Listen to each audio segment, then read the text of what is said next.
the system now. I've coupled it. So now we're going to load window on it now. Let me teach you how to load window. There's a window that comes on disk, but mine, I have mine inside this my flash. I have up to 4 windows here, so I don't need to use the disk again. So I'll have to use the flash.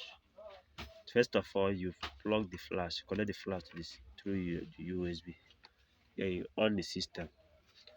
As it's coming up now, you'll be pressing F9 button. See F9 button. Then this is what will appear on this particular system. There's other systems that have different versions. So you select enter.